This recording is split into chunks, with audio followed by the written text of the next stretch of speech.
এনিটক্সৰ বাতৰি প্ৰভাৱ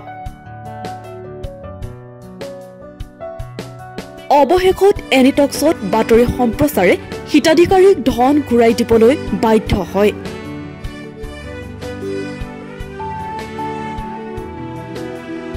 নিজৰ প্ৰাপ্যৰ ধন উভতাই পাই এনিটক্সৰ সাংবাদিক হাফিজ আলীক ফুলাম গামোচাৰে মৰম যাচি হিতাধিকাৰী লক্ষী মুণ্ডা নামৰ মহিলাগৰাকীয়ে।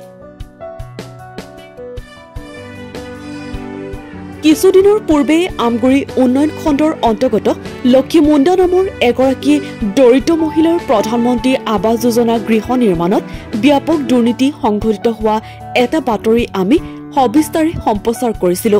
লক্ষী মুণ্ডা নামৰ দৰিদ্ৰ মহিলাগৰাকীৰ প্ৰধানমন্ত্ৰী আৱাস যোজনা গৃহ নিৰ্মাণত ব্যাপক অনিয়ম সংঘটিত কৰা সন্তোষ কৰ্মকাৰ নামৰ যুৱকজনৰ বিৰুদ্ধে শ্ৰমিক মুক্তি সংগ্ৰাম সমিতি আৰু আমগুৰি উন্নয়ন খণ্ড বিষয়া লগতে ৰাইজৰ দলৰ সভাপতি অখিল গগৈৰ হস্তক্ষেপ বিচাৰি এখন স্মাৰক পত্ৰ প্ৰদান কৰিছিল।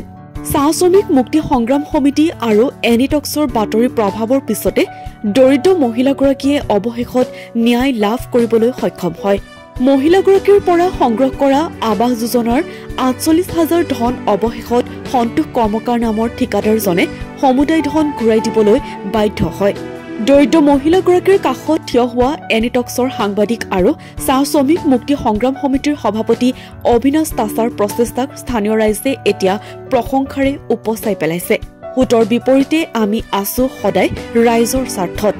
আপুনি যদি এনেকুৱা কিবা প্ৰবঞ্চনাৰ বলি হৈছে তেন্তে আমাৰ লগত যোগাযোগ কৰক। আমি আপোনাক সহযোগ কৰিম, সহায় কৰিম। আমি আছো আপোনাৰ লগত।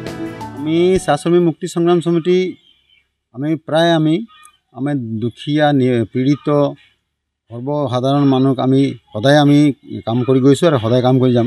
তেনে ক্ষেত্ৰত আমাৰ এই লাদেগড় বুলি কয়, এই লাদেগড় বঙালীগাড়ী গাঁও, এই লাদেগড় বঙালীগাড়ী গাঁৱৰ আমাৰ প্ৰাথমিক গোট আছে। প্ৰাথমিক গোটৰ পৰা আমি গম পালোঁ যে আমাৰ ইয়াৰে আমাৰ ভনী বা বাই হ'ব লক্ষ্মী মুণ্ডা বুলি, তেওঁ এটা ঘৰ পাইছিলে। সেই ঘৰটো ইমান বিসংগতি দেখি পালোঁ, শুনিব পালোঁ। এতিয়া শুনিব পোৱাৰ পিছত আমি যেতিয়া দেখিব আহিলোঁ, সঁচাকৈ ৩ খুঁটা ৰড আৰু তলতো যিটো ঢালাই দিছিলে ওপৰতকৈ দিছে, তেনেকৈ আৰু ইটা ভাল নাছিলে। তেতিয়া আমি আৰু উপায় নাপাই আমি কি কৰিলোঁ, আমাৰ পেড যোগেদি, যিহেতু নিয়ম অনুসৰি পেড যোগেদি আমি লিখি খণ্ড উন্নয়ন বিষয়া যোগেদি শিৱসাগৰ আয়ুক্ত আৰু আমাৰ নাজিৰা বিধায়ক, আমাৰ শ্ৰমিক মুক্তি সংগ্ৰাম সমিতিৰ উপদেষ্টা অখিল গগৈ, প্ৰেছ ক্লাব, সাংবাদিক বন্ধুবিলাকক আমি এনেকৈ প্ৰতিলিপি প্ৰেৰণ কৰিলোঁ। প্ৰতিলিপি প্ৰেৰণ কৰাৰ পিছত তেতিয়া আমাৰ এই ভুক্তভোগী পৰিয়ালটো যেতিয়া আমি পঞ্চায়তত গোটেইখিনিক যেতিয়া আমি ধৰিলোঁ, তেতিয়া এই ভুক্তভোগী পৰিয়ালটোক আমাৰ এই সংগঠনৰ যোগেদি, এই সংগঠনৰ মাত মাতা আৰু সংবাদকৰ্মীবিলাক আহি পেলাই তেওঁলোকে নিউজ কভাৰ কৰাৰ পিছত যেতিয়া প্ৰকাশ হ'ল, তেতিয়া তেওঁলোকে চকু মেল খাই আৰু তেওঁক মাতি পেলাই আমাৰ যোনটো ঠিকাদাৰ হৈছিলে সন্তোষ কৰ্মাক, তেওঁক ক'লে যে পইচাটো দি দিব লাগে বুলি। আৰু হয়ো সন্তোষ কৰ্মা আমাৰে ভাই বন্ধু হয়, গতিকে তাৰ যিমান দুখ আছে, মই যি চাইছোঁ বিভাগীয় কৰ্তৃপক্ষ তিমান দুখ আছে।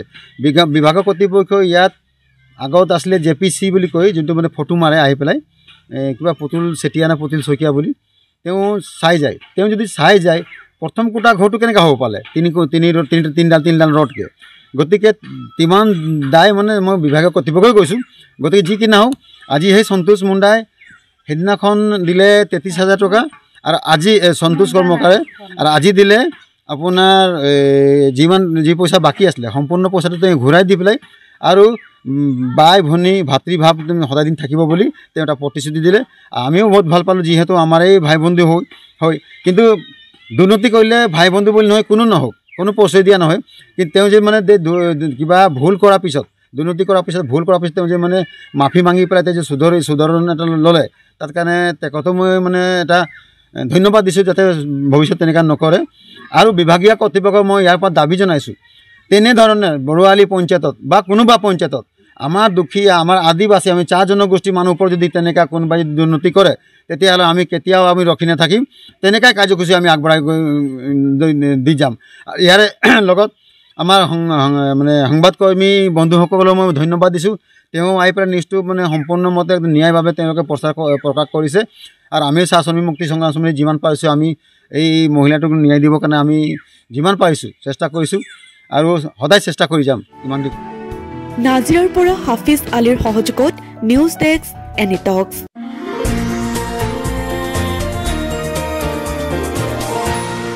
এনি টক্স, সোঁতৰ বিপৰীতে ৰাইজৰ স্বাৰ্থত।